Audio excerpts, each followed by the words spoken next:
That's how my voice tells. Hey, what's going on, you guys? Today we have Marcelo, aka Cello. I've been here in Fade Barbershop. I've been here for about a year now. I want to say about a year. Yeah, I like it, man. It's good. So, where do you come?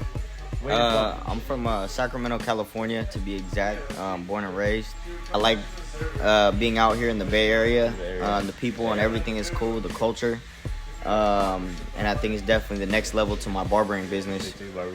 Celos he went to the military, right? Yeah. He's a veteran. How's your experience being a veteran, and how long were you in there?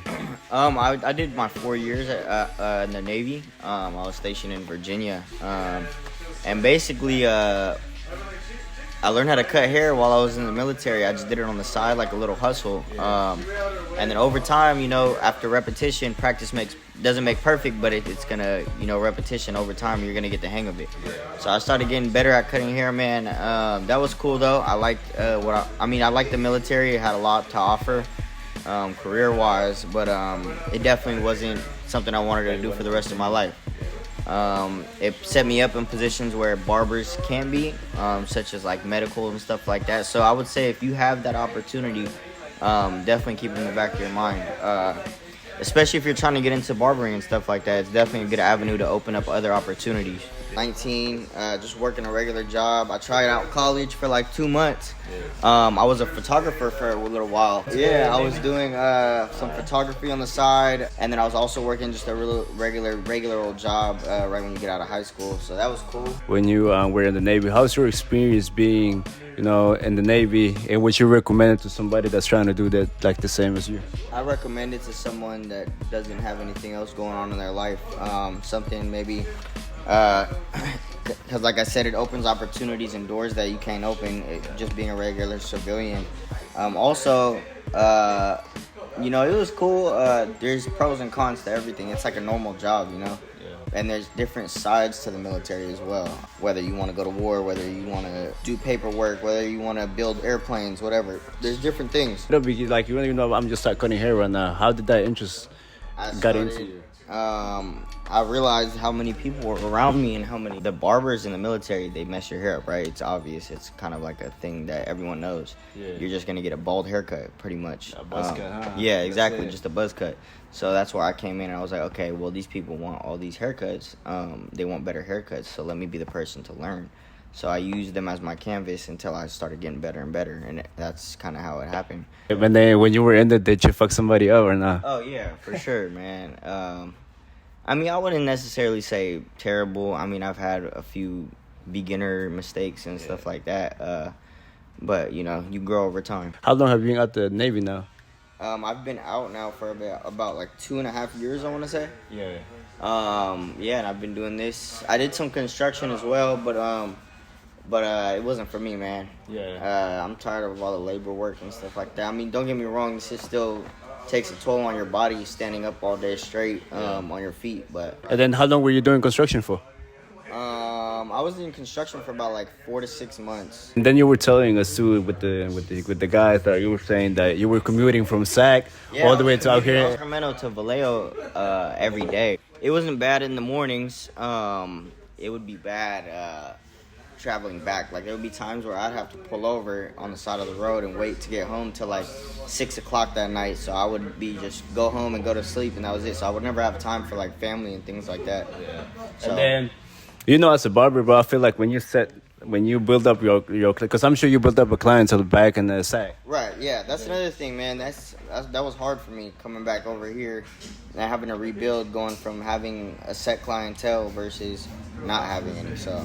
And then when you decided to move to the Bay Area, and then how was that transition for you? You were like, I'm gonna just take that risk, and then I'm gonna start all over again. Because I already knew, because this was already my second shop at the time, so I already knew that you had to rebuild. So it was just more of the fact that, okay, let me just take the risk, get out of my hometown, away from all the negativity and things like that. So it was like, okay, let me just go do this. Yeah. And I knew that I was gonna have to wait about a year and a half. That's usually how long it takes to build up the clientele that you need to survive. So I mean, I'm still in the process, man. We all are. Yeah, You know what I for mean? sure. Respect that you took the like the risks from moving to another shop where you already had a client to start all over again. Now, what is your next goal for? My whole goal is I don't want to be cutting hair forever. I'm using this as a stepping stone, man. Hopefully by that time I'll have a few businesses open. In 5 years, maybe less, man. Let's do it next year. There's the pros and cons being a barber. I'd say pros and cons, man. Pros are quick money. Especially when you start getting a clientele, man. It's quick money. It's easy money. You can make 6 figures a year off this pretty easily as long as you play your cards right and you plan ahead. Yeah. If you're a barber, it's kind of like you need to be all in or all out. There's no half in, like one foot in, one foot out. You kind of got to be all in with it. If not, you're not gonna grow. You're not gonna have opportunity to cut other clients, stuff like that. So I mean, maybe in the beginning you can work another job or whatever, but at first it's gonna be slow, man. So you gotta think about that and remember that it's gonna be slow at first, especially if you're not in a shop. I would recommend, for the new barbers, make sure you're investing into your tools, investing in your craft, marketing. You've been cutting now, so For about 4 years, I want to say. Yeah, about 4 years. And what do you think some of the things that you can do better when it comes to hair cutting? Some people say like for me, for them to fade for or me, tapers, whatever. shear work, man. Shear work is you gotta get that shear work, Yeah, shear work is an important thing in this industry.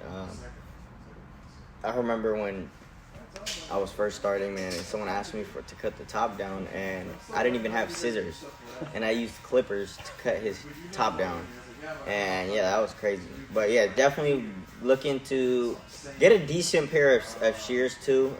Something on Amazon if you're just starting. My boy Soul's here. He's been cutting with us about a year now here in the shop, and we all trying I think we all new barbers in a way, trying to be better and Teacher's all always a student. Anything you want to say to the barbers, to any people that's watching the video? Treat this business like it's your own business, because at the end of the day, even if you work in a shop under somebody else or anything, it's going to be your own business at the end of the day.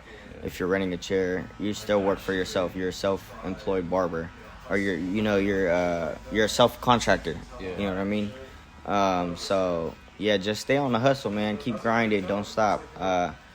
And also, don't get comfortable. Being uncomfortable is the best way for you to grow. So make yourself uncomfortable at all times with anything in life. And don't get comfortable with this industry, because this industry is really It's constantly moving. It's moving. Keep cycling out. Think about it. How many OGs do you see nowadays still cutting at shops, man? You can't do this forever. You can't cut hair forever, so you gotta use it as a stepping stone for other avenues. Yeah, see. So you guys hear that you take this as an advantage to open new opportunities. Especially if you're starting young, man, get it done now. So then that way, by the time you're 25, even 30, 35, whatever it is, you already have enough money to where you can invest in here to your own shop, to other businesses as well. All right, you guys. So now, voice sellers, shout talk, and you already know what you guys the next one. Let's get it.